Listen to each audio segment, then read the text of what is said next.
Good morning, children. Today we will start the first chapter from your biology book, that is the living world. As we all know that Earth comprises of a great biodiversity. हमारे पूरे अर्थ में तरह तरह के species जो हैं वो present हैं, चाहे वो प्लांट्स के हों चाहे वो एनिमल्स के हों. अब जो एनिमल्स हैं वो क्या बहुत तरह के हैबिटेट्स में रहते हैं. ठीक है, जैसे कि आपके जो है फॉरेस्ट है, माउंटेन है, डेजर्ट है, ओशन है, पोलर रीजन तक में भी जो है ऑर्गेनिजम्स जो है मिलते हैं, चाहे वो एनिमल हो चाहे माइक्रो ऑर्गेनिजम्स हों. ठीक है, एंड इनकी कुछ कैरेक्टरिस्टिक्स होती हैं लिविंग ऑर्गेनिजम्स की, जिसके बारे में हम बहुत बचपन से पढ़ते आते हैं. उन्हीं के बारे में हम थोड़ा डिटेल में इधर पढ़ेंगे. First one is the growth. Growth जो हो रही है that is in term of mass and as well as in number. ठीक है, आपके जो वेट है उसमें भी इंक्रीज़ हो रहा है, that is also growth. And जब आप नंबर में इंक्रीज़ कर रहे हैं, चाहे वो इंडिविजुअल का नंबर हो चाहे वो सेल का नंबर हो, तब भी वो क्या है, that is growth. Next is the growth occurs continuously through out the life in plant. Plants में जो है ग्रोथ जो होती है कॉन्टीन्यूसली हो रही होती है, उनमें जो ग्रोथ रुकती नहीं है. लेकिन एनिमल्स में जो हाइट की ग्रोथ है वो कुछ समय बाद जो है रुक जाती है. ठीक है, वो सदा जो है वो लंबे नहीं होते रहते, बल्कि सर्टन एज के बाद वो जो हाइट जो है वो रुक जाती है. हर एनिमल का के साथ ऐसा ही है. ठीक है, नॉन लिविंग थिंग्स जो होते हैं जैसे माउंटेन हैं, बड़े पत्थर हैं, सैंड डून्स हैं, इनमें भी साइज़ में इंक्रीज़ होता है. लेकिन इनमें मटेरियल जो है ये बाहर से आकर उनकी सरफेस पर जो है बैठना शुरू हो जाता है, जिससे उनकी हाइट जो है वो इंक्रीज़ होने लग जाती है. तो हम ये कह सकते हैं कि नॉन लिविंग थिंग्स में जो इंक्रीज़ ऑफ हाइट है या फिर हम उन्हें उनकी ग्रोथ बोलें, दैट इज़ एक्सटर्नल, जबकि growth in living organism that is internal one. Fine. Next is reproduction. It is the process of producing offsprings that is similar to the parents. ठीक है, बिल्कुल जो इंसान का बच्चा वो इंसान जैसे दिखेगा, मुर्गी का बच्चा मुर्गे जैसे दिखता है ना, वैसे ही होता है. तो सेम एक वेजिटेटिव ग्रुप के बाद जब रिप्रोडक्टिव एज में हम लोग पहुंचते हैं तो हम लोग ऑफस्प्रिंग पैदा कर सकते हैं जो कि सिमिलर होते हैं. जैसे मैंने आपको बताया कि ह्यूमन का बच्चा जो है ह्यूमन जैसा ही दिखेगा, है ना. वैसे ही मल्टीसेलुलर ऑर्गेनिज्म जो है वो ज़्यादातर सेक्शुअल रिप्रोड्यूस होते हैं. सेक्शुअली रिप्रोड्यूस मतलब दो पेरेंट इन्वॉल्व होना, म्योसिस होता है, फर्टिलाइजेशन होता है. लेकिन जो आपके कुछ लिविंग ऑर्गेनिजम्स हैं वो असेक्शुअली भी जो है वो रिप्रोड्यूस करते हैं.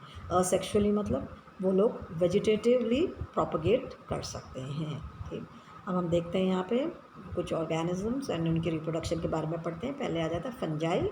वो मल्टीप्लाई करते हैं by producing many asexual spores. Rhizopus इसका एक एग्जाम्पल है जो कि स्पोर प्रोडक्शन करता है.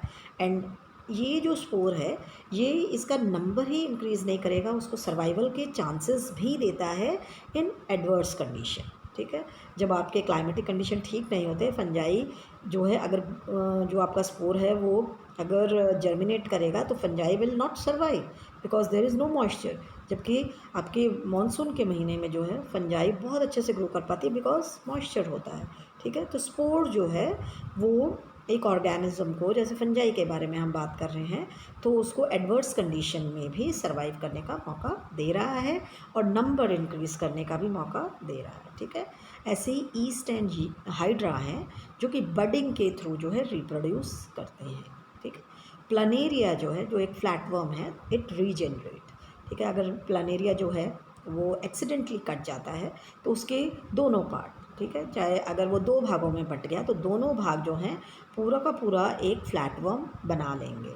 ठीक है, अगर प्लानेरिया तीन भागों में बट गया तो तीनों भाग जो हैं पूरा का पूरा प्लानेरिया बना लेते हैं. That is known as regeneration. ठीक है, एक्सीडेंटली कट होने पर उसकी पूरी बॉडी दोबारा से बन जाती है. ठीक है, यूनिसेलुलर ऑर्गेनिज्म है जैसे कि बैक्टीरिया है, अमीबा है, ये लोग इंक्रीज़ करते हैं अपना number by cell division. Binary fission name से हम इसे जानते हैं. एक सेल जो है वो दो में डिवाइड हो जाता है.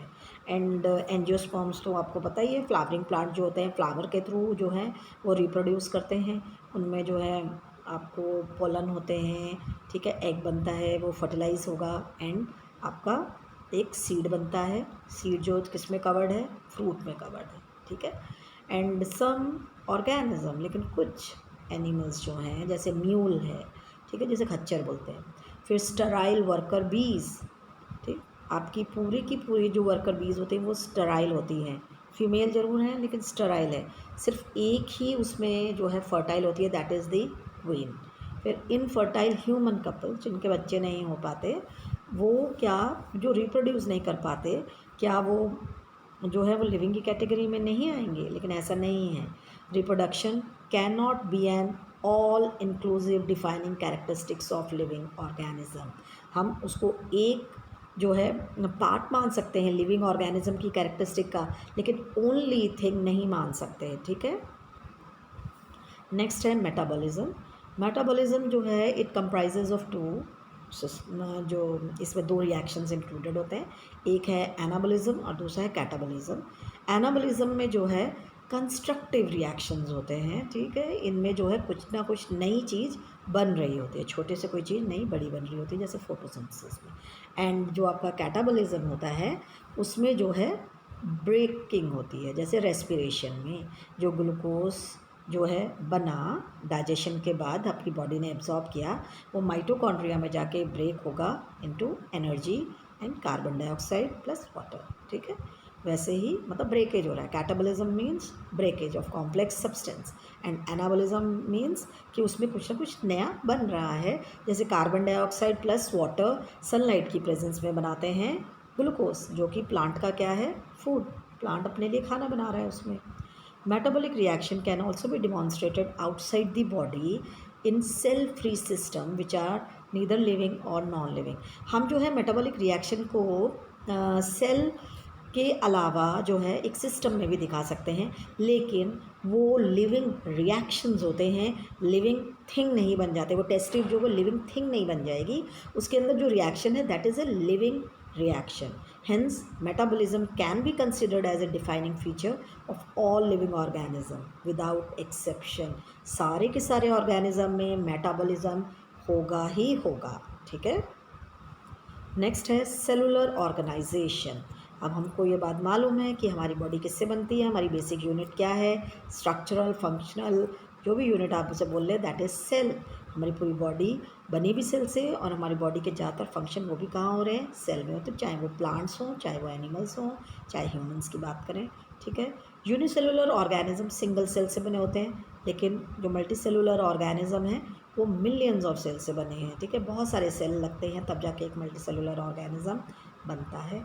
इन सेल के अंदर क्या होता है, they contain protoplasm and cell organelles which perform several activities at the cellular level and result into various life processes। बहुत सारे काम जो है हमारी बॉडी के वो सेल कर रहे होते हैं, जैसे रेस्पिरेशन हो रहा है तो वो माइटोकॉन्ड्रिया में हो रहा होता है, तो माइटोकॉन्ड्रिया कहाँ, सेल में हो रहा है, ठीक है।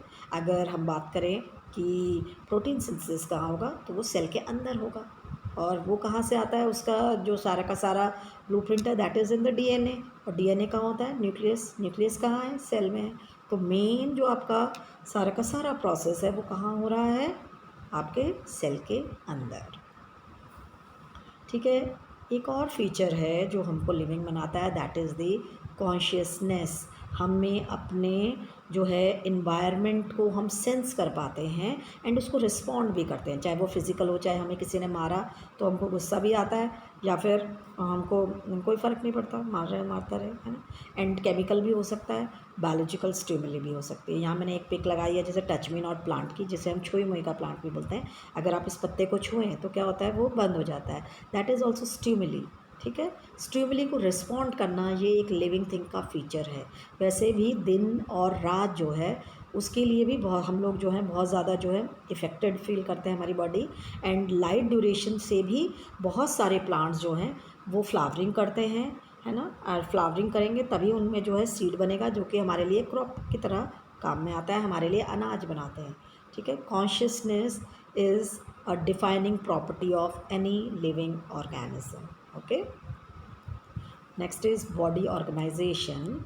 Cell organize to form tissues, tissues से क्या बनेगा, ऑर्गन, एंड ऑर्गन जो है बहुत सारे मिलके क्या बनाते हैं, ऑर्गन सिस्टम, एंड बहुत सारे ऑर्गन सिस्टम बनाते हैं हमारी पूरी लिविंग बॉडी, ठीक है। जैसे हमारा जो स्टमक है, हमारा जो इंटेस्टाइन है, लार्ज बोलें स्मॉल बोलें, एंड हमारी ईसोफेगस, ये सब मिलके बना रहे हैं हमारा डाइजेस्टिव सिस्टम।